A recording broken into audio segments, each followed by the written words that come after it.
Hello everyone and welcome to another World of Warcraft Guide video. In today's video, I will be showing you how to solo the Mythic Sanctum of Domination raid, which was added in the Shadowlands expansion. The main reason to do this raid is for the Vengeance Reigns mount, which has a 1% chance to drop from the Mythic Sylvanas encounter. For this raid as of 11.0.2, I am going to overall rate as intermediate. Most of the fights are pretty easy, but there are some knowledge and mechanics needed, and Kel'thuzad does require a specific covenant or class to make it possible. For this raid, I will recommend at least an item level 590 character. Set bonuses and best in slot trinkets will make it even easier, but are not required. There's a few fights that require a certain DPS to bypass mechanics that will wipe you, so because of that, this is the minimum item level I will recommend. I ran this raid on my Shadow Priest, who is still in some greens with no enchants or buffs whatsoever other than Fortitude. This was just to show it's indeed possible at a lower item level, but if you are a higher item level, then these fights are even more of a joke. Also, I have already done a guide on the first 3 bosses, and if you already know how to do them, feel free to skip ahead, but in the event you don't, here's how to do them again. The first boss is the Tarragrue. I am rating this encounter easy. Gear makes the fight pretty trivial as long as you have the correct anima power. Before you can begin this encounter, you will need to go around and kill the 4 infused Goliaths. When defeated, they will drop an anima orb that requires you to select one of 3 powers. This is exactly the same as how Torghast works. To make Tarragrue possible, there is one power you will need. You are looking for the ever-beating heart power, which makes you immune to fear but more importantly stuns. Without this, you will end up stunned throughout most of the encounter and likely fail. The other 3 powers you get do not matter, just choose the ones that increase your DPS. Always try to go for the one that makes you larger and deal 40% increased damage. If you happen to defeat all 4 Goliaths and do not get the stun immunity, worry not, as you can visit the pillar near the boss and reset your anima powers. Go back and collect all 4 and repeat until you have gotten at least the ever-beating heart power. Once you have collected the stun immunity, you can begin the encounter. Truthfully, at level 80 and 590 item level, you probably won't notice too much that causes a headache. You can essentially ignore the mechanics. At 10% HP, the Jailer will remove your anima powers, and you'll be knocked back. At this point, the Tarragrue will start hitting pretty hard. You should be able to face tank him and kill him, but if you are having trouble, you might want to consider kiting him and DPS him down. Pretty easy boss. The next boss is the Eye of the Jailer. I am rating this encounter intermediate. The RNG to if the abductor pulls you or not is pretty annoying. When you begin the encounter, you will DPS the boss until you see an ad called Stygian Abductor. This ad is similar to the one the Trash pulls before the boss, however this time she is untargetable. She will put dragging chains on you that will attempt to pull you off the cliff. If you run against this with a speed boost long enough, it will yank her to the platform, and you can then target her to DPS. However, at level 80, it seems to mostly miss, but can still pull you. There are a lot of times where it will just land and pull you off, so I just assume every cast will land. The way I dealt with this is to always be as far away as possible in the event the chains do land, and give me ample enough time to react. Once the boss gets to 66%, you will fly away immune for an intermission ad phase. I ran far away to the corner of the room and let the ads come to me. When you get targeted by a white circle effect, I actually chose to stand in this, as it chains you to the ground, reducing your movement. The reason I did this is if a dragging chains does drag me, this will actually count as me being slowed, and the chain will drag you much slower at first, giving you even more time to deal with it. As you can see here, the chain does drag me, but I have reduced movement as the other ability I chose to stand in is still targeting me. It allowed me to use only an Angelic Feather and yank her onto the platform to kill her. Just know that if you aren't as far away as you can be, this probably won't work as well. So basically, DPS the Death Seeker Eyes in the intermission, while as far away from the abductor as you can. Get hit by the white swirly so that you have reduced movement. After both eyes are defeated, the Eye of the Jailer will return to the fight, to which you need to DPS him to 33%. You may get a second abductor here if you aren't fast enough. Again, you need to run to the corner and hope that if any drag you, it is only 1. If both drag you, you cannot survive it. You'll just get turbo pulled off the cliff. That's why I rated this intermediate, because there's some RNG to what will happen. For example, this week I defeated this boss and never got pulled once. This is more likely to happen because you are level 80, but always plan for it to happen and you will eventually defeat this encounter. Nothing else really to know, just stay far away during the intermission and run out each time you get targeted by chains, and slowly you will get this boss down. Be prepared to potentially wipe, but don't be discouraged, it is definitely doable even without super speed buffs. The next encounter is the 9. I am rating this encounter intermediate. I almost gave this an easy, but there's some pretty iffy combos here, and her tank debuff will eventually root you in place. When you start, target Signy first, as she has the lowest HP. When Fragments of Destiny hits, it puts an ice pull under you that slows you and is annoying, so move out of it. Kill the ad called Formless Mass. I honestly never worried about it, as it just falls over to incidental cleave. The blades basically do nothing at level 80. You can dodge them if you want, but it's not important. After Signy goes down, move to Kira. She'll do Wings of Rage, but you can essentially ignore it. After Kira, move on to Skyja, the main boss. Ignore the purple soak orbs. Even if all hit you, it won't do a significant amount of damage at your item level. Now here's where things can get tough. Throughout the fight, there will be a giant bubble placed on the ground. The most I've seen is 2, but I imagine if you take longer you'll see a 3rd. While Skyja is inside this bubble, she is immune to damage taken. You need to move her out of it, but being that there is a tank debuff that slows you, it becomes harder and harder. Once you reach 10 stacks, you can't move at all, and if she's in the bubble, she is permanently immune and you'll wipe without something to free your movement. Make sure you have some kind of ability that frees you from movement impairments. As a Shadow Priest, I just used Aspersion to move her out of the second immunity bubble. You likely won't see a 3rd anyway if you're fast enough on DPS. The rest of the fight mechanics are pretty negligible. Signy does do an ability that if you do not get in her bubble, will fear you, but it's not really that crazy if you don't get in.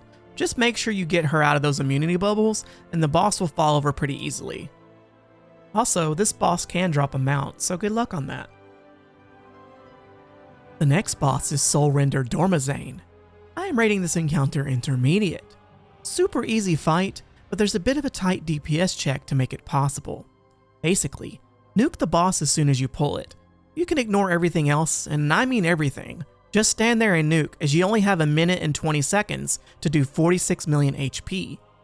Shouldn't be too hard at 590 item level, but if you cannot make this, you can try bringing drums for the extra haste. And if you still can't beat it, then you may need more gear, or consider a better single target talent setup. The reason, by the way, you only have this amount of time is the Hellscream mechanic. After the ads reach Garrosh, you will eventually do an ability called Hellscream, which permanently fears you for the rest of the encounter. You cannot do this mechanic properly solo, as it requires more than one person to do, so basically, you have to beat the boss before this happens, or it's a wipe. Not too hard though at 590 item level. I made it with about 5 seconds to spare on my Shadow Priest, with no drums, or any buffs, or any enchants. Very easy fight, provided you have enough DPS. The next boss is Remnant of Ner'zhul. I am rating this encounter intermediate. There's an ability that can knock you off the platform that you need to position correctly for. When you pull the boss, position him so that his back is at the cliff and you have all of the platform behind you. The reason you do this is that he will do an ability called Malevolence, which when it expires will knock you back from your current position. To negate this, you just simply place your back to the entire platform with the boss on the edge. You should only see 1 Malevolence and may not see any at all depending on your DPS. The only other thing to look out for are the constant swirlies that spawn on the ground.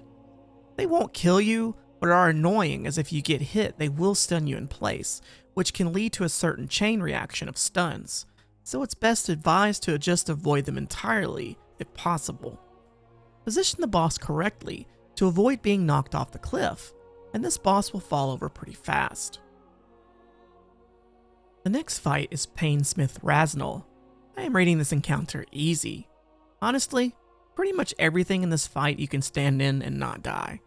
But for the sake of understanding what to do, I'll explain briefly. This boss is basically one giant gauntlet of dodging things. At 70 and 40% HP, you will teleport off the platform and become immune. For the 70% transition, you will then need to dodge a wave of spikes on the floor. Each wave has an opening. There's also fire swirlies you need to dodge. Once this phase ends, you will summon 5 ads. If their cast goes off, Each cast will inflict about 160,000 damage for a total of around 800,000. I always just kill them, but it should barely dent your health if they go off, since at 598 item level, you'll have around 4 million health. After this, you will start to summon a wall of spiked balls.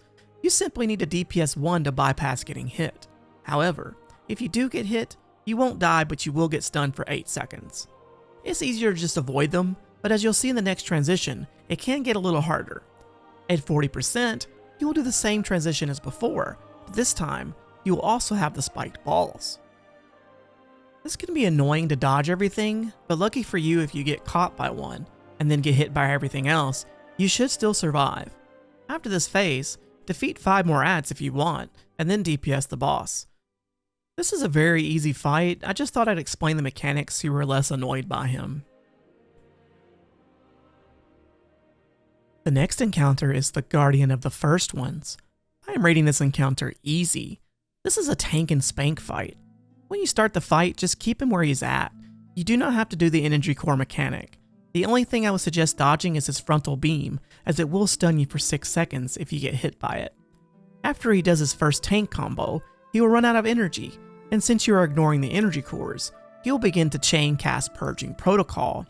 This does hit harder and harder after each cast, but with the DPS you have, he should go down before it even begins to overwhelm you. Very easy fight. The next boss is Fatescribe Roh-Kalo. I am rating this encounter intermediate. Basically it's a tank and spank, but the enrage mechanic does hit hard. When you pull the boss, just nuke them down until they run to the center and become immune. At this point, you'll have 2 adds. Just DPS them down and then wait for the boss to reach full energy. You're meant to match the runes on the ground, by the way, but honestly it's not worth the hassle solo. Or maybe even possible. When the boss reaches full energy, they will then do an ability called Darkest Destiny.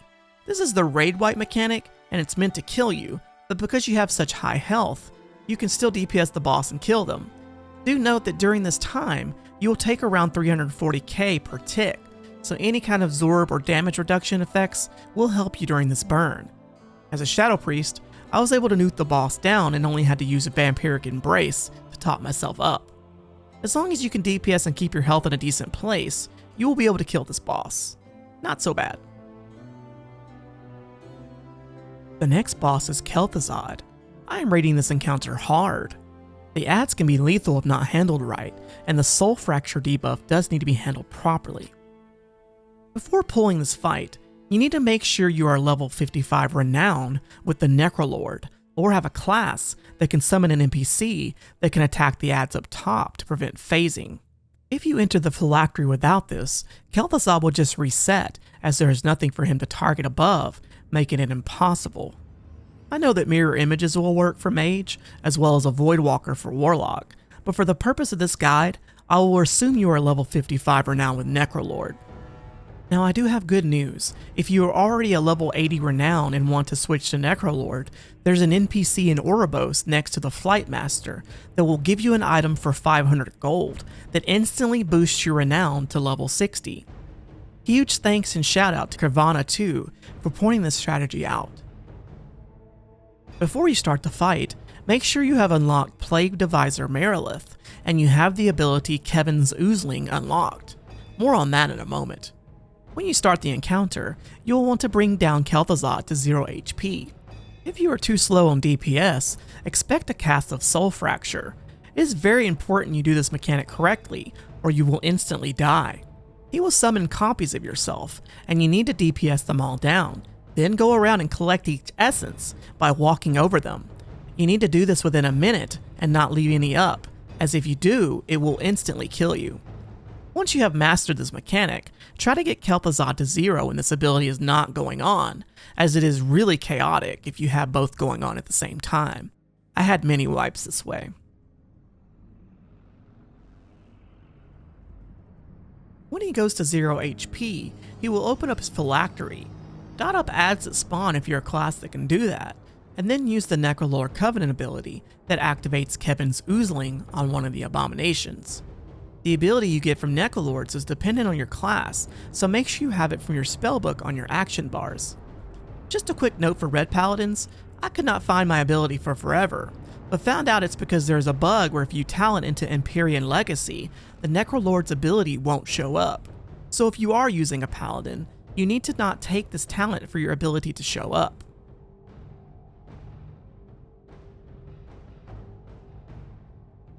Once you are ready to go into the phylactery, target one of the ads up top and use the Necrolord ability. This will summon the oozling you need to enter without resetting the fight. At this point, you can use the extra action button to hop into the phylactery. DPS the ad below, and once he drops below 60%, he will begin a cast. You shouldn't be in here longer than 10 seconds. Do note that he does a knockback freeze attack, just like Jaina Proudmoore's encounter. Dodge this, and bring him below 60. At this point, you need to go where the ground effect is at the edge of the room to be able to use the extra action button to leave the phylactery. If you take too long, the fight will reset, as your oozling is only up for 10 seconds. When you return, clean any remaining ads up. It is very important to note that these ads will be buffed to do 500% increased damage until you kill them. The Soul Reavers are especially problematic, as they free cast Banshee's Cry on you, which hits extremely hard with this buff, and can easily kill you. The way I dealt with this is I tried to kill the Reavers before I went in. There's a mechanic where if you kill them, they will respawn within 10 seconds, but you shouldn't be in the phylactery longer than that. So just try to kill them before you go in, and get back before 10 seconds.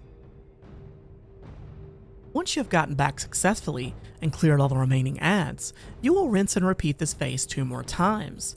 Nothing really changes. Make sure you handle the Fractured Soul mechanic correctly.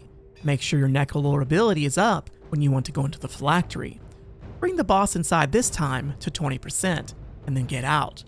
Repeat the upstairs phase again, make sure your Necrolord ability is up, go into the phylactery one final time, defeat the enemy inside, come out, and clear any ads. Then nuke the boss down to get your kill.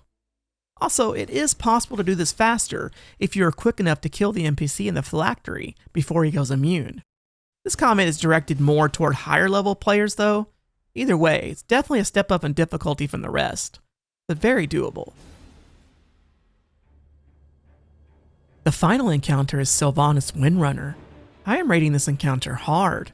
This is a damage heavy fight at 590, but can be done with proper knowledge. When you pull the boss, just DPS her until she does the chains ability. She phases at 84%, so it is possible to get a chain ability and then phase her into another chain, which can easily kill you. The chains will pull you to them, to which you can DPS. Just keep DPS on the chains as they pull you into them while taking some heavy damage. The damage ramps up the longer you're chained, so it's very important to clear them as soon as possible. During this, if you take too long, you might get a Veil of Darkness. This will place an absorption heal on you, making surviving even more tough. Once you get to 84%, you will have to deal with the other set of chains. This can become very difficult to survive. Just kill them as fast as you can, and use any defensive you can to survive the onslaught. Even at 4 million HP, your health will fall pretty fast, as you can see on the screen. I died to this many times. If you can make it through this, you will then just need to dodge her attacks until she goes to the middle and casts Banshee Wail, which prompts a cutscene into phase 2. This phase can be lethal if not done right. You need to clear both sets of ads on each side. While you're doing this, the set of ads you're not on is channeling a hymn which does ticking damage. It's not too bad if you dodge the next ability. Every now and then Sylvanas will do Veil of Darkness. This does the same thing as phase 1, but again if you get hit, it makes surviving even harder. Once you clear one side, you will want to run back and clear the opposite side. When you have done this, you can then proceed forward and follow Jaina. Kill her set of ads and ignore the big ad from Thrall's side. During this phase, you also need to periodically dodge a buttload of shadow waves that Sylvanas spawns. Don't get hit by these, as they push your character and can easily knock you off. This phase is timed, but eventually an RP will begin, and you will be teleported by Jaina to Oribos within 10 seconds. After you teleport to Oribos, phase 3 begins. You will begin the phase on the platform with Sylvanas. There's some ground effects, but nothing too noteworthy on this platform. Keep DPS on her until she does an ability called Raise. At this point, you will need to walk to the edge to be propelled to the next platform. You can't stay with her, as she'll teleport away and the ability to jump platforms will be removed when she finishes her raise cast. Upon landing on platform 2, she will continue the same abilities as before, but there will be a new one from the jailer. This is very important to do correctly, or you will get knocked off and die. When you see 2 swirlies on the ground that need to be soaked, you need to jump on the side of the platform and intentionally send yourself away. If you stay on the platform when these go off, they will punt you off and you will wipe. So simply jump off the platforms temporarily to avoid the damage, and then jump back to continue DPS on her. If she isn't defeated at this point, she might do another raise to which you will need to move to the next platform again. The encounter ends at 44.7% HP. So to summarize, survivor chains in Phase 1, do Phase 2 correctly and avoid her Veil of Darkness, as well as her shadowy waves. Move platforms in Phase 3 when she casts Raise, and move platforms temporarily when the jailer summons the swirly pulls, which avoids the knockback wipe mechanic. Do all of this, and the boss will fall. Pretty challenging at eye level 590, but definitely doable. And that's it. Let me know if you have any questions in the comments, and I'll try to help you out. Good luck on getting your mount to drop. If this video helped you in any way, please consider liking the video and clicking on subscribe. By doing so, you help promote this video to others as well. I really appreciate all of you, and I'll see you in the next video.